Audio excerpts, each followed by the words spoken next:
带你追查事件真相，掌握证据变化。观众朋友你好，欢迎持续加入新闻大白话，我是主持人谭英文。节目一开始来介绍今天的特别来宾，首先是前国安会副秘书长杨永明老师。议论好，各位朋友好。还有退役少将厉正杰。议论好，各位观众大家好。以及台大哲学系教授苑举正。议论好，各位观众朋友大家好。好，观众朋友，现在我们国内发生了问题有事件，其实在国际上面尤其台海也是有一些紧张的关系。那尤其我们昨天在节目当中也特别讲到了，中国突然发射了潜射洲际飞弹，就在昨天的中午12:01。好，那当然第一时间很多的国家都有发声来谴责，我们总统府也是呼吁要克制，说立即停止不负责的单边行为。好，我们先看到这张图这是央视公布的潜射战略导弹的升空画面。好，就这一张。好，那总统府这边在晚间就召开记者会，包含是郭雅慧出来有特别的发声明啦。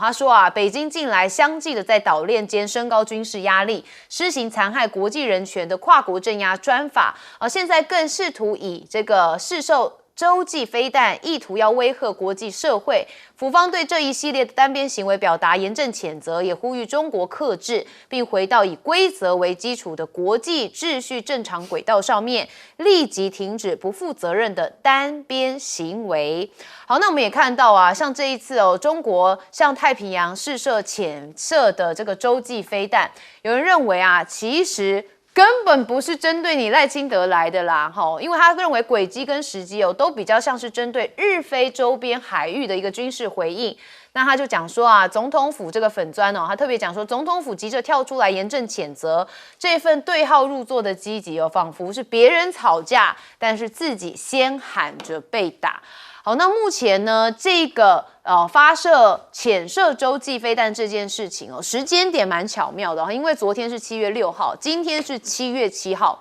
今天是什么日子？77事变的89周年。好，所以昨天这个发射潜射洲际飞弹，就是在77事变的前夕。好，那中共突然发射这样的导弹，官媒也证实落入了太平洋的公海。好，那中国人民解放军呢，在6号的中午12:01，然后一艘战略核潜艇向太平洋相关的公海海域发射了一枚携带训练模拟弹头的潜射战略洲际弹道飞弹，而且准确的落入预定的海域。新华社官媒就证实了这项消息，那也强调了这一次的试射就是中方年度军事训练的例行性安排。那他们强调这是符合国际法跟国际惯例，而且不针对任何特定国家还有目标。好，那我们也带大家来看一下这一次的这个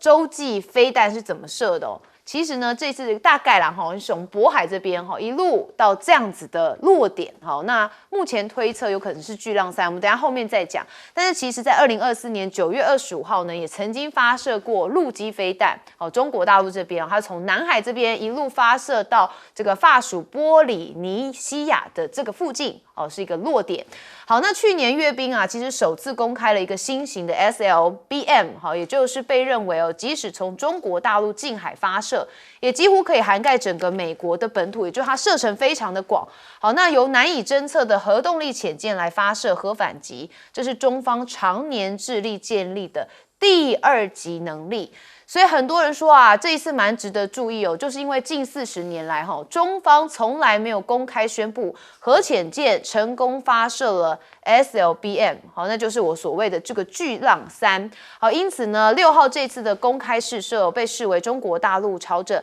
建立完整核威慑的能力迈进了更重要的一步。那现在专家认为说是不是完善的3位一体的核威慑体系正在形成？那外界分析这次试射有可能就是中国大陆新一代的潜射洲际飞弹巨浪3。那巨浪导弹掠过了日本你可以看到这张图它就是渤海一度到日本到这个落点。他们认为其实呢，它是意在要给美国人看就是要让你可以看见我们有这样的能力也可以进行这样的威慑。那共军呢，核潜舰试射洲际飞弹美国也有这个驳斥说这是引发世界的担忧，那促要建立一个预警的机制。那除了第一岛链这台海的局势是比较纷扰之外，现在在菲律宾也有一些国内的政治，给大家看一下。这是菲律宾首次弹劾现任的副总统，今天开审。好，这位呢就是杜特地的女儿，萨拉杜特地，她的弹劾案的审判在6日登场。好，那这是由菲律宾全国选举产生的24位参议员来担任这次的庭审法官，那要2/3的多数票才能将他定罪。那现在大家就说啊，审理期间是92天。那场外其实蛮多人是有一些聚集的所以你可以看到6000警是在场外维持秩序。好，画面来看这是为了防范冲突，所以菲律宾的警方在参议院的周边部署超过6000名的警力，包含的就是防暴警察。那场外的支持者跟反对者都有动员，那相互的叫嚣。那大约有400名的反对杜特地的示威者聚集在场外，高喊立即判萨拉有罪的口号。所以这件事情在菲律宾的国内引发了一些不同的讨论。好，那又一杜特地大将被拿下马尼拉爆发了大规模的抗议。那也就是因为现任的副总统萨拉是前总统杜特地的女儿，那这场的审判就被视为说马可仕跟杜特地2大政治家族的全面决裂。之后的一个终极对决。所以双方的权力斗争已经正式的进入白热化的阶段。当然有一些讨论说，如果这个萨拉这一次的审判是没代志的话，他说不定就会挑战马可仕下一次的总统位置那当然这就会变成是更复杂的这个2大家族的恩怨。好，我们还是看到一开始因为中国大陆在昨天12点01分突然发射了潜射洲际飞弹，好，引发周边国家的疑虑。但是我个人认为它有更明确的军事、还有战略以及政治讯号。好，我们先问将军怎么看？我先解释一下什么叫做 SLBM 它是潜射型的弹道飞弹。你知道潜射的飞弹跟陆射来讲，它的技术成分更高。你在海底下那潜艇发射，你首先是在潜艇的距离海面有多远你这个力量要刚好算得刚好，然后出了水面之后要开始点火，然后打到外太空，从外太空再重返大气层，然后这个飞行在7-8千公里，甚至于13000公里都有。所以这个 SLBM 代表的是这个技术含量很高的一种潜射型的弹道飞弹。我认为解放军这个事实上他去年射了这枚这个东风31AG，然后但是他2020年射的，不是去年，是前年射的。但是在前2个礼拜，上个月他开始做这方面的官宣这时候突然又密集的这种试射了一枚这次来讲潜射型的，可能是巨浪2了。按照吴钊燮的说法我相信吴钊燮我们的台湾情报单位应该是可以收集到比较正确的资讯，是巨浪2型的那为什么这么密集？上个月在做前年的这种东风31AG 的官宣，那现在来讲隔不到这个1个月，马上直接打了一枚潜射型的导弹。我觉得当然有几个意义，第一个就是他表示说是他的火箭军这个战力依旧存在，因为我们之前看到这个习近平整肃了这个军委会里面，包括李尚福、魏凤和，你知道这2个军头都是什么？都是这个火箭军出身的。那时候大家都怀疑说，是不是火箭军贪腐情形很严重？所以我觉得对他自己国内来讲，这是代表很大的意义。就是说我虽然说是整肃这2个火箭军出身的司令，可是事实上我火箭军的战力还在你美国或周边国家不要认为说是我战略吓阻型的这种能力有任何的降低，我觉得是没有。我觉得他要表达的第一个，对美国表达是这个意义。当然，对国内来讲的话，他表达意义就是说，虽然说我整肃这个中央军委会里面7个军委整肃掉5个，可是我这个威慑这个战力还是在的第二个，我们看到这次为什么是从2024年的那枚东风31是在海南岛发射，然后这次是在这个渤海发射的。那一海一陆这个一个是在海里面发射，一个在陆地发射，一个是在一个在北边，渤海在北边，海南岛那次发射在南边。当然，它有一个共同的现象，都是飞越了赤道。这2枚的导弹，大家看一下，都飞越赤道，那代表的含义什么呢？如果说这2枚它是直接往北边飞，我们知道地球来讲的话，弹道飞弹如果往北飞的话，北边的航线是最近的，也就是说，它证明说我从这边我打到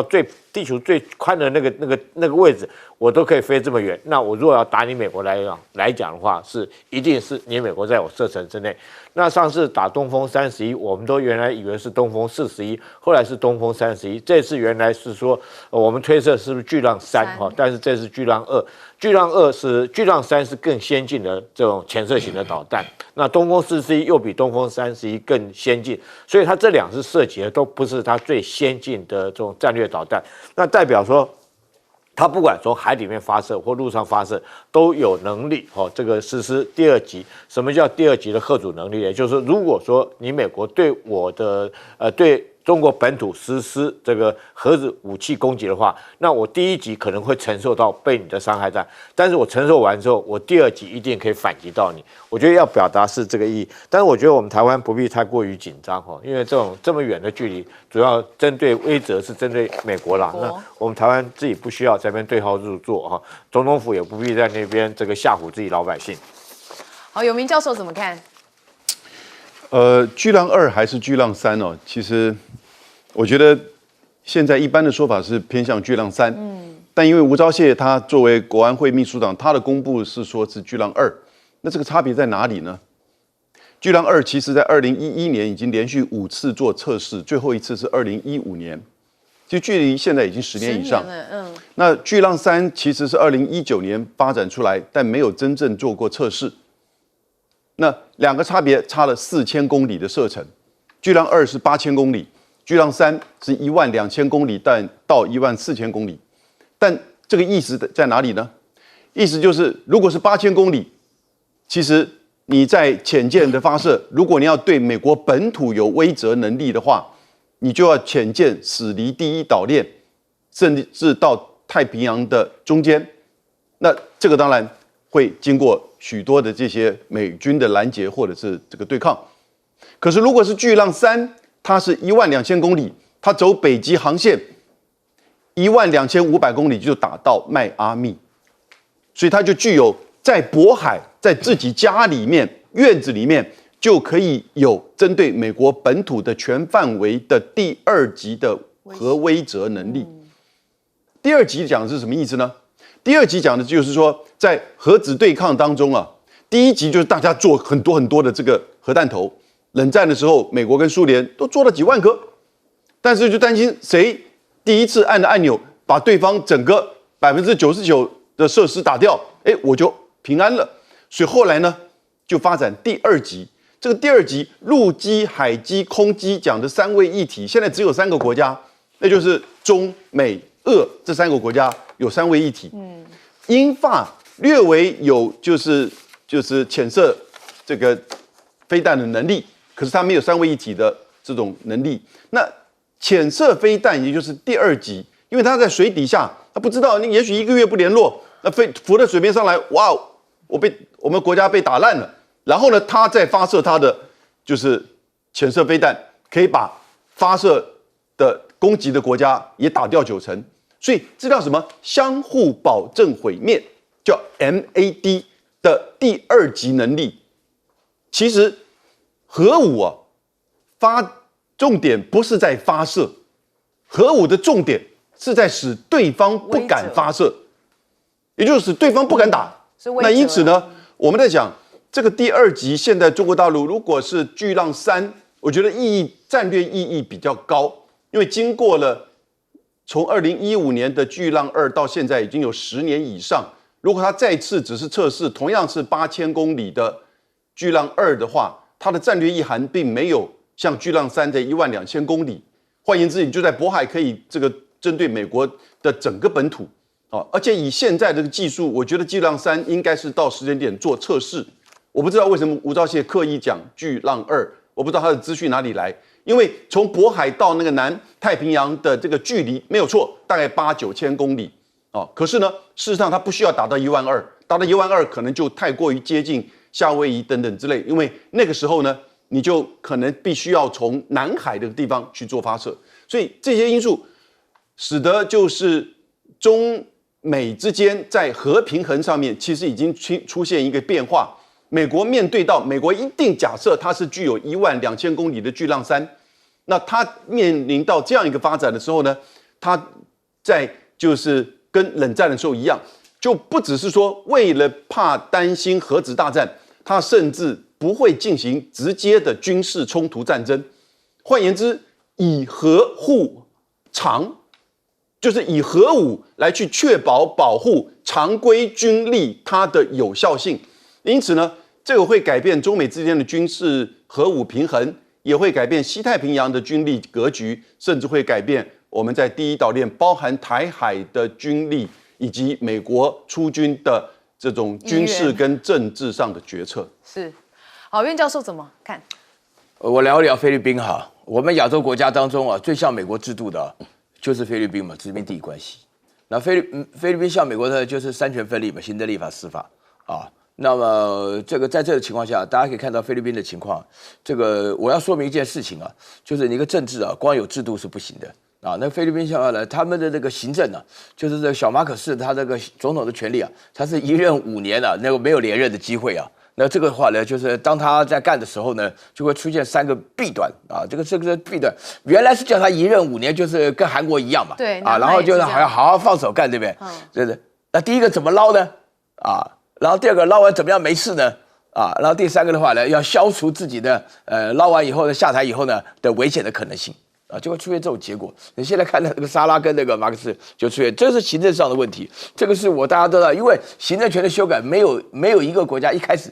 弄总统的话呢，就是不准连任的。那后来发觉连任以后呢，就太麻烦了啊！连任接下来的话呢，这个权力使人腐化，然后呢，这长久的权力使人长久腐化啊，出现这种结果。然后呢，这个立法呢。啊，在菲律宾这是更奇妙的啊！这个立法权呢，大家都知道，立法权重要就是很简单嘛，就我们这边也是嘛，立法委员嘛，把票选出来，选的这个代表为民喉舌，对不对？选选举呢，理想是这样子啊。但是呢，这一次呢，这个要审判这个杜特底的时候呢，这个菲律宾的制度啊，他的那个参议员只有24名啊，人不太多啊。说句良心话啊，就买都买通了。然后呢，他担任这个检察官啊，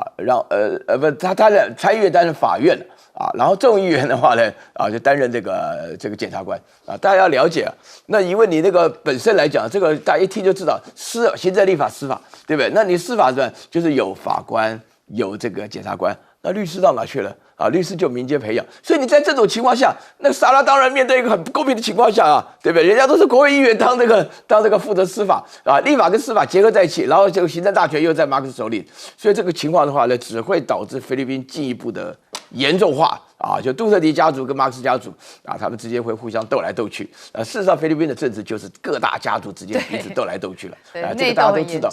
理由永远是贪污了，户指贪污了啊，其实真的有贪污，但是到底是要经过他们自己的司法的调查了。好，我们休息一下，马上回来。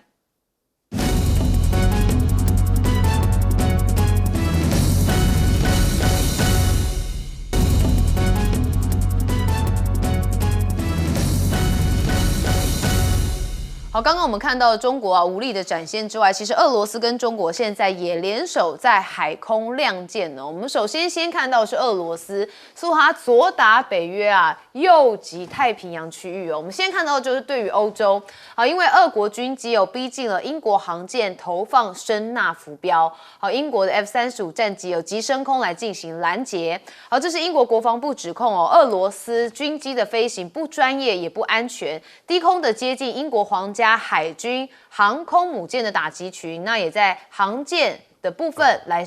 投放大量的声纳浮标。海军对此派出了2架 F-35战机拦截俄罗斯军机，直到他们离开这个区域为止。好，那除此之外还包含了黄海嘛，那也是看到的就是俄舰抵青岛。好，那他跟中国这个一起进行军演。好，那航母杀手瓦良格号也在内。这是他们在6号开始举行的海上联合2026的联合演习。那参加中俄联合演习的俄罗斯海军舰艇编队当中，包含的这是瓦良格号的导弹巡洋舰。好，那这个呢是有航母杀手之称。那标志性的装备是舰首左右2舷的8座双联装远程超音速的反舰导弹。好，那中俄的黄海联合军演登场，现在俄方也强调不针对第三方，是要维护区域安全。好，这是克里姆林宫的声明，他们说目的是在提升区域安全跟稳定，所以要外界不要过度的解读。好，那我们也看到说，他跟中国大陆现在也频频联手嘛。那最新说啊，中国的航舰是不是又领先了美军呢？因为福建号全球首装反鱼雷的系统，好，重型鱼雷也能半路的击落。这是中国最新服役的003型的航空母舰福建号，传出已经配备可以投入实战的6连装324公里的反鱼雷的系统。好，如果证实具备作战能力，就会成为全球首艘部署专属硬杀伤的反鱼雷防御系统的现役航空母舰。那这套系统被分析说啊，可以直接的拦截潜舰发射的重型鱼雷，那甚至也取代了传统深水炸弹跟诱饵等被动防御方式，把航舰的最后一道水下防线提升为主动的终端拦截，所以被视为有一些不同的意义。那目前美中的海上交锋是不是带上了日本呢？好，这张图就很明显可以看到有 VS 这看起来有一些壁垒分明的状况。好，那今天是7.7事变的纪念日嘛，中国大陆的海警赴赤尾屿来驱离日本的渔船。中国的海警局发言人特别讲到说啊，日本的瑞宝丸号渔船非法的进入到中国的赤尾屿领海，那说中国的海警舰艇依法对其采取必要的管控措施，而且给予警告驱离。那也传出说，现在美国政府曾经在1990年代制定因应朝鲜半岛或中国发生紧急事态的相关计划，那要把使用位于冲绳那霸机场来纳入一个计划之一，但是这引发了冲绳县知事这个玉成丹尼的不满。他说相关消息还需要进一步确认，但是他们反对把那霸机场拿去用于军事的行动。那现在美军在冲绳有部署铁穹衍生的防空系统，那当然就是要防堵中国的巡弋飞弹跟无人机。好，我们看到这是美国的陆战队已经正式的在日本部署了以色列的铁穹技术为基础的中程、蓝程能力的防空飞弹防空系统。好，那提升前沿部队拦截巡弋飞弹跟无人机的能力。那主要就是要强化第一岛链的防空，那因应西太平洋日益复杂的安全情势。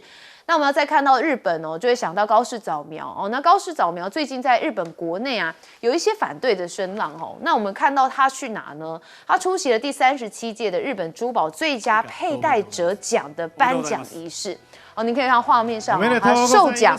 因为他获得的是本届的特别奖，首次有日本首相在这一类的奖项当中评选获奖，不少的日本网民指责高市早苗放弃了作为日本首相的本职工作觉得不太适合领这个奖啦。所以你可以看到日本网友的讨论是说你以为你的工作是偶像明星吗？而且你还怠忽了自己的本职工作。那有人说如果只想出席这种活动的话，那就赶紧辞职。那甚至有人提到他之前说你都没有时间睡觉，怎么还参加这种活动呢？好，那我们还是看到一开始，现在呢，俄罗斯是不是双线出击？好，那当然它意有所指包含是欧洲的，还有黄海的部分，都有一些他们最近的活动讯息。好，那因为有一些战争的部分跟武力的部分，我们先问将军怎么看？你看俄罗斯的国旗它就是双头鹰，它一边看着欧洲，一边就看着亚洲所以它是双头鹰，面向两边。那我们这张图做得很好，就把俄罗斯的这种在整个地略上面它的态势做得很明显。它一方面要应付欧洲的北约，一方面又要应付太平洋这边。那这一次来讲的话它会去对英国的威尔斯亲王号那艘是它的航空母舰，那会投这个声纳探测器，就代表这航空母舰出来旁边一定有一些潜舰跟的。它为了掌握到这些潜舰，就像我们上一节聊到的有时候潜舰它可以发射战略型的这种洲际导弹，所以它为了抓这个，它去做这个动作那但是我们重点是讲俄罗斯面对亚洲这边，这次这个俄罗斯跟中国在做联合的海上巡航。其实上个礼拜它刚做完空中联合巡航。空中联合巡航来讲的话，它整个飞行路线，俄罗斯出动的有图95轰炸机啊，解放军出动的是轰6哈。那双方护航的战斗机，一个是用这个歼16，俄罗斯用的是苏30，另外还搭配了空中预警机跟加油机。那对日本从这个等于形成一个包围的态势哈。从日本的西边是日本海，东边来讲的话太平洋的西部海域，南边来讲的话东海形成一个包围。就没想到空中巡航刚搞完，现在他来一个联合海上巡航。可是我特别要讲这个俄罗斯这次的这个联合海上巡航，他派出来这一艘瓦良格号，事实上也凸显出来俄罗斯海军的一个没落了。为什么我这样讲呢？瓦良格号跟它同行的军舰叫莫斯科号，那这艘莫斯科号在这个黑海舰队的旗舰在第一时间就被这个乌克兰干沉。乌俄战争的时候，乌俄战争的时候，在黑海那边就被打掉了。这艘它叫巡洋舰，是很大没错，可是你看它为什么叫称航母杀手呢？因为我们刚刚讲，它旁边这2舷带了8连座的这种远程导弹发射器，是叫火山岩导弹这种导弹确实是超高音速，速度很快，可是它的发射系统跟中国比起来的话，还是要落后一截。中国是垂发的，你看它是这个放在旁边，这个有一个角度，所以它如果要发射，它必须要把船对准敌人的方向才可以发射出去。那中国的垂发系统的话，是360度，我打上去后360度，这都可以对敌人的舰艇来实施攻击。所以从这2个比较起来的话，我觉得瓦良格号这次是这个整个展现出来战力确实是跟中国来讲的话，有隔代的那种感触以前俄罗斯它当然是军力一定要比中国大陆要强，但从这次联合军演，我们看到它派出最强的这艘这个航母杀手的舰艇。可是从这舰艇里面，不管是它的武器的配备、导弹的发射的装置跟中国的055垂发比较起来的话，就要有隔代的感触。是，好，永明教授怎么看呢？现在的国际政治，其实你说是美国单极的霸权、世纪霸权吗？还是说进入到中美的G2体制，甚至有人一个说法叫G0，也就是没有一个国家真正愿意做霸权、担负国际秩序。这样子的结构之下，其实每个国家都会为自己的安全而紧张，都会增加军备，都会寻求联盟，或者是寻求跟这个比较相友好的国家进行军事演习。各位，现在这个时间点，美国的环太平洋军事演习这还在继续进行啊！31个国家，45艘舰艇，25000人。看在中国、看在俄罗斯的眼中，这个环太平洋军演是不是对他们的国家安全的威胁呢？也是。所以呢，这样子的一种这个氛围情况之下，中俄的联合军演，其实它有陆上，它有海上。它也有空中战略的巡航，上个月才结束，从日本海穿越对马海峡进入到东海，穿越宫古海峡进入到西太平洋的深处，再原路遣返图95 N9K， 这个都是N6K轰6K， 也就是所谓的战略轰炸机，这就是空中的巡航。他们是从2019开始，2022变成1年2次。而海上巡航呢，从2015开始，15年了，也差不多每年有一次。然后呢，从2022开始，每年都会有一次在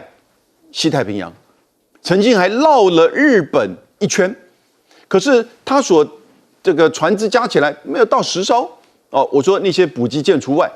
哦，加起来不到10艘，跟美国和日本才刚结束的双边的演习，或者是美日菲3边的演习，其实都远超过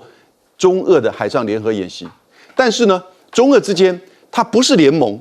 可是它接近实质联盟。毕竟它现在的演习已经不是单纯的在做海上的救难，它其实做了很多其他的操练。而这个操练呢，每年一次，在这个区域表示双方有高度的互信，而且建构机制，然后相互的对对方的武器的熟悉。所以呢，这也就表示说，他们已经建构了一起实质联盟的这种关系。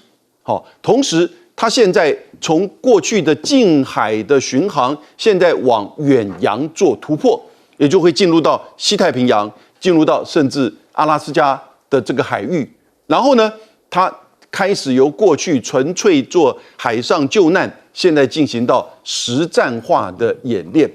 所以各位，你要看得清楚，它其实在今天整个变动的国际的格局当中啊，其实各国都在做类似的这样子的演练。你增加这么多军费，那你不去做演练，你怎么知道战争来临的时候你怎么去面对？而且你怎么去相互的展现你本身的嚇阻能力呢？所以这些东西你可以就是说不需要太过于严重的看待，但是呢，也要知道这整个世界正在快速的改变。好，这改变有点这个措手不及哦。那当然就是每天要这个看我们的节目，真的才知道目前的这个国际的动向。苑教授怎么看？看我们的节目不是每天看的，要综合起来看的。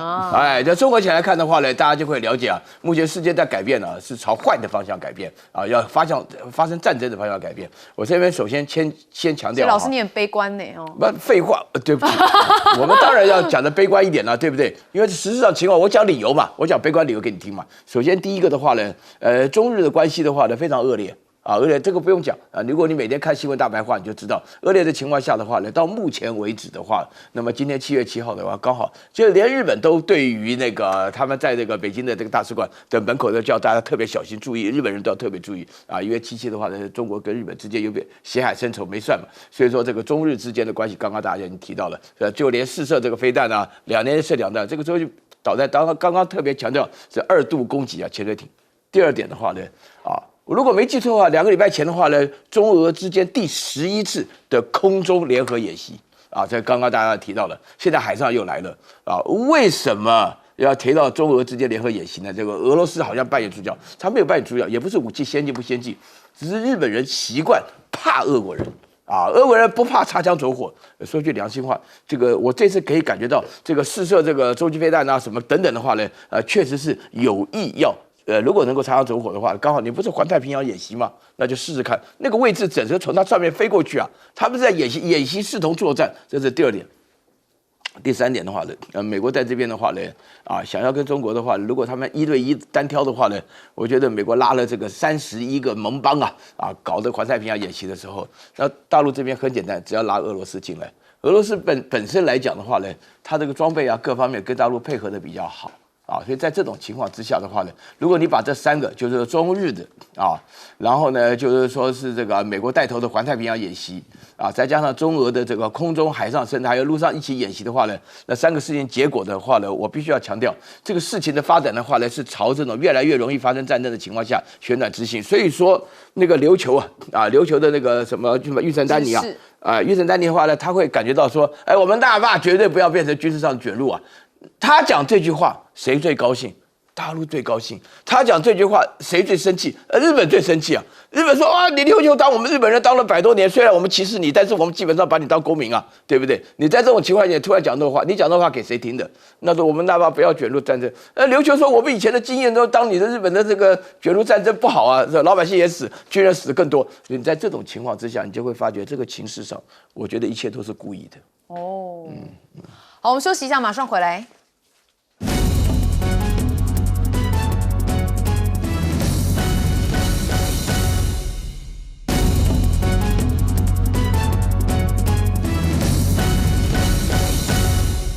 好，我们知道川普之前到了中国大陆跟习近平见面那当时就有预告说习近平接下来也会到这个美国来跟川普见面时间点是什么时候？我们本来都只知道9月但是现在川普是证实了说，大概就是9月24号的前后，习近平会到美国这边来跟他会面。好，那川普在7月6号出席的活动就谈到了白宫新建大型宴会厅计划时就顺势透露了9月24号的这个日期。那他甚至还讲说新建这座新设施的原因之一，就是为了迎接中国国家主席的到来。好，我们来听听他怎么讲呢？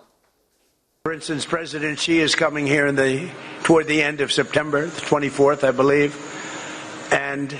what we need is a big ballroom. We could hold thousands of people to see him. Everyone wants to see him.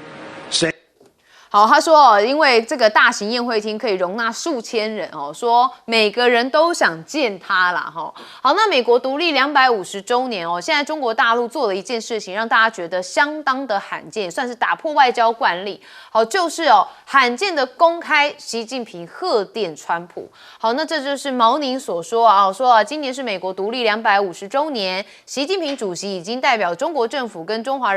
国人民向美国总统川普来致电表达祝贺。那南华早报的分析是说啊，北京通常不会公开国家主席在7月4号美国独立日所发出的贺电。但是习近平在今年的贺电正值两国近期展开一连串外交的努力，所以要试图稳定双边关系的时刻。所以是不是因为这样所以有一些不同以往的转换？那川普现在又在放话了因为我们刚刚讲到9月24号习近平访美的这件事情其实他在里头又在讲到伊朗了因为他又在警告伊朗说啊，如果美国没有跟伊朗达成核协议，就会完成任务。这个完成任务不是结束战争是要再次的采取军事行动。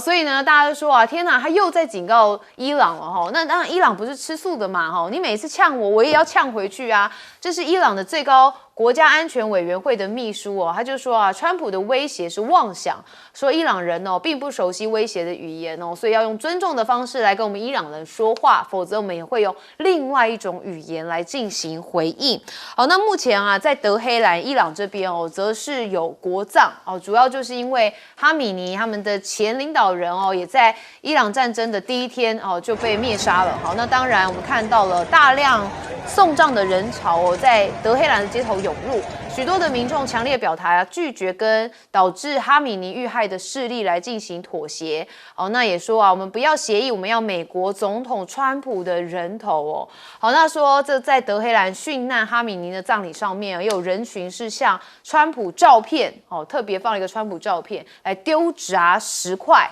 高喊说美国是大撒旦所以呢，你可以看到伊朗人对于美国的这个反动其实是非常的这个生气气愤的。好，那也有看到啊，人群当中有人是呼喊着美国总统川普跟总统纳坦雅胡的死刑，然后甚至还把疑似川普的假人公开吊死但我们要讲这个是不太礼貌的行为啦，但可以看到德黑兰的民众是相当的愤怒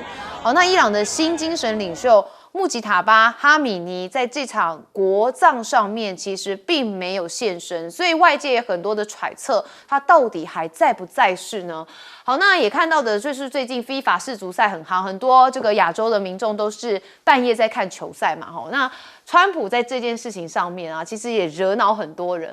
因为他在7月7号公开证实他自己有打电话因为他不认为巴洛贡那一次是犯规，因为他拿到一张红牌那他强调只是向足总要求看一下重播而已，所以他有特别讲说他只是要求要复审，因为他不认为是犯规。那他说你知道我很上传这种事情，然后他认为这是2位优秀的运动员互相撞上纠缠在一起。好，那美国翻开了川普的魔法牌嘛因为进球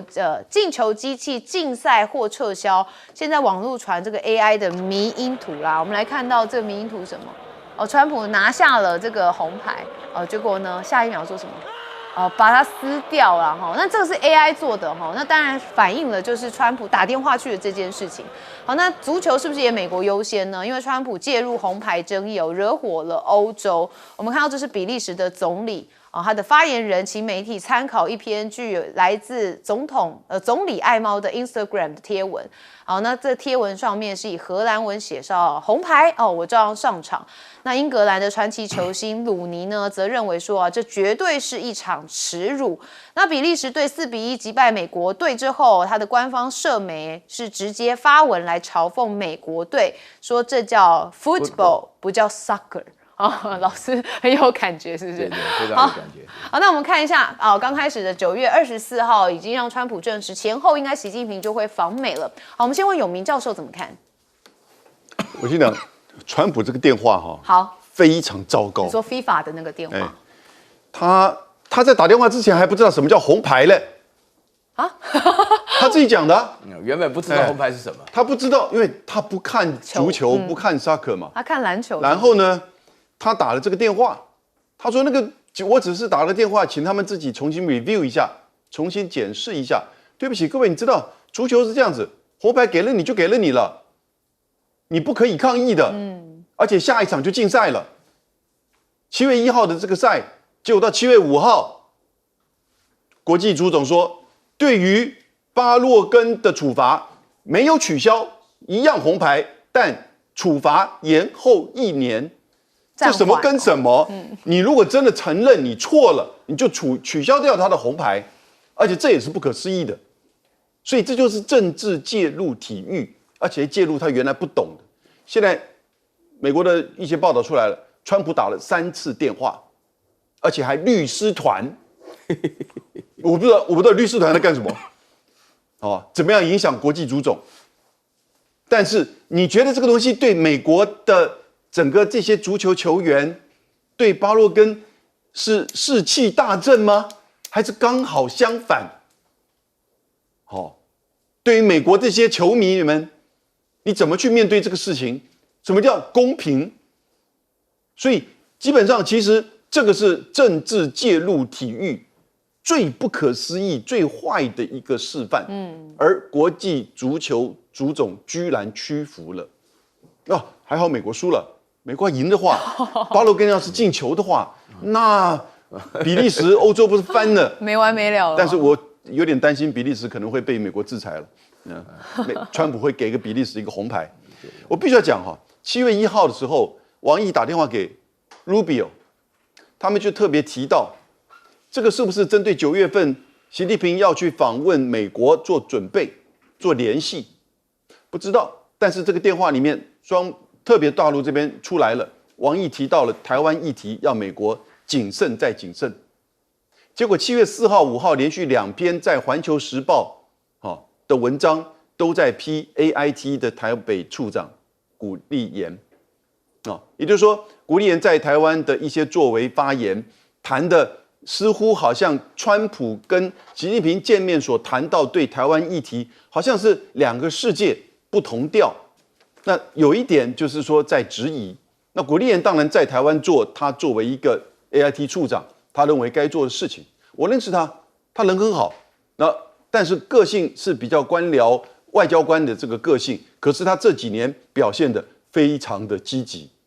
尤其这1-2年。因此，你看从他在对台海议题、对就是国防预算、特别预算、对于无人机等等之类，都有很积极的发言，而且很积极的拜会蓝绿白各方面。所以某种程度，他的积极的角色相较于过去 AIT 的处长是真的不一样。所以北京那边就质疑了，你到底是总统说了算，还是古立言说了算？那看到王毅跟卢比欧打的这个电话，我觉得其实北京看到这个问题，那因此9月份是不是真的有这样子的一种可行性？习近平访问北京，目前看起来可能还是在磋商，还不确定。可是呢，的的确确还是以台湾问题作为他们这个中美之间元首高峰会最核心的议题之一。是。那当然，因为这个9月的时间点，我也认为这个还要再讨论。但是每次川普就是大嘴巴先把它说出来了郝院教授怎么看呢？我聊一聊比利时这个是因为比利时是我的第2故乡嘛，对不对？就我都非常熟悉我觉得话呢，我觉得川普，我现在很怀疑美国的这个票选制的选出这么个傻子来，你知道吗？刚刚真的非常非常愚蠢的，非常愚蠢，破坏了士气，破坏了运动精神其实大家知道，像那个英国队员那个鲁尼他是一个传奇性的人这个人踢球的时候，为了英国队的时候，一边就输了之后，他就会掉眼泪这个足球赛当中，昨天的 C 罗都会掉眼泪那个这个非常感动这个运动精神所有最重要的运动赛事当中，我必须强调3点首先，第一点的话呢，这个美国不是很重视这个他们所谓的 soccer 其实叫 football 美国没有非常重视，美国玩的 football 是另外一种，就是 Super Bowl 那种，那个是极其暴力，这个没有任何学问，完全是商业化的，我讨厌死了。我跟你讲我讲这话是我个人的，代表我个人的讲，因为我觉得那个川普本身他们特别喜欢这个特别喜欢暴力那个美国他80岁生日的时候搞了那个什么他们的文化啦，对。不是文化，这喜欢暴力就是不对的。我告诉你，就是不啊，就是这个就非常非常严重的现象。这是第一点了，就是川普本身傻到做这种事。然后第二个，他打电话给这个伊凡蒂诺意大利人啊，这个人眼里啊就是非法的这个主席啊，脑袋全是钱的，什么都是钱。然后对川普的话客气的不得了，怕的要命。这个欧足协啊，他们都非常反对，因为什么呢？因为你原来啊那个裁判啊，那个巴洛贡啊，他那个脚踩到那个。波黑啊，就波斯尼亚海斯科比纳的那个球员呢，他过去这踩到人家脚的话呢，那个足球的力量脚有多大，那踩脚都断掉了，你一辈子都是完蛋了。所以给了个红牌，给了个红牌以后呢，大家都知道。结果川普讲什么？讲说哦，你知道吗？这个裁判他原来记录我都不愿意讲啊，这个记录大家看一下，非常不好。他讲这种事情啊，人家去选成为当裁判，你知道吗？这个足球当中最重要的一个人就是裁判了。足球中最重要的人就是裁判，因为足球非常特别，他上下场各踢45分钟，没有暂停的，就是完全靠裁判来决定。大家裁判权力大到什么程度，就是那个终止的时间都是裁判来吹的。对不对？因为你通常来讲，我在比利时的时候，他们大大小小人人爱足球啊，那疯了一样。我跟你讲，真的非常精彩。所以在这种情况下的话呢，这个川普说讲的这种情况，他自己不懂。然后人家这个足球的精神是代表国家的精神。那第三点的话呢，我觉得的话呢，他这个里头完全没有料想到，大家既然这么重视，那他当然重视美国。我可以了解到，那川普是希望美国处处赢，但是美国处处输啊，你就是以你为代表啊。我认识多少长得跟我一样的美国人呢、他们现在跟我解释的时候，我在电视上呼吁，你怎么解释你们选出来这样子一个人呢？对不对？你破坏全世界最受大家瞩目的运动，那你现在破坏这个精神，这个极其严重。好，那所以这件事情就被大家广泛的讨论嘛，哈，也引起欧洲人很多的不满。将军怎么看？我觉得这次哈梅内伊的丧礼哈，是代表一个很重要的意义。这个美国跟以色列虽然说在2月28号对这个哈梅内伊实施斩首的行动，战术上面虽然说获得成功哈，可是整个到现在看出来，他输了整个国家的战略哈。原来来讲，我们都知道这个美国跟以色列对哈梅内伊的这场斩首行动，他目的哈是想要这个消灭掉伊朗里面革命卫队的势力，然后扶持这个亲美的势力。那个时候确实也是如此。我们看到，在这个2月28号之前，事实上伊朗发生的国内因为通货膨胀发生了很大的一个暴动。那时候，这个美国川普他们认为说是，如果说是扶持这一批的这种亲美的力量，反革命卫队的势力来讲的话，有机会推翻掉当时的神教政权，所以对他们来实施斩首行，对这些哈梅内伊这领导阶层来实施斩首行动。但是没想到这次斩首行动之后，反而我们现在看到，从这次丧礼里面可以看到一个事实，就是说，反而让这些所以这个伊朗内部里面亲美的势力、温和派的势力的声音完全没有了，现在全部都是革命卫队的强硬派革命卫队的声音，就是跟美国对抗到底。你看现在来讲，不管是在丧礼过程之中这个做出这种很激烈的将这个川普的这种人像吊在那个地方或者是说喊着这个大声的呐喊什么美国去死、以色列去死类似这种言语，代表说伊朗现在内部里面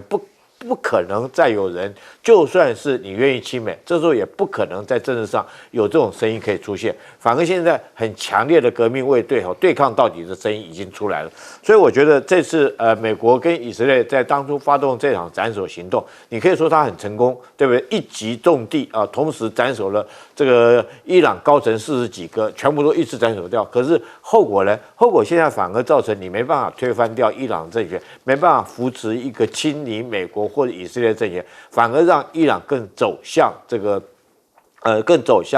鹰派的力量更出来。同时后续来讲的话，你美国现在整个战争发生到现在，你现在连原来这个荷姆兹海峡可以开放的，你现在这都已经被这个伊朗拿捏死了。那伊朗要封锁就封锁，要阻止就阻止。那你美国川普你现在又能够拿他奈何？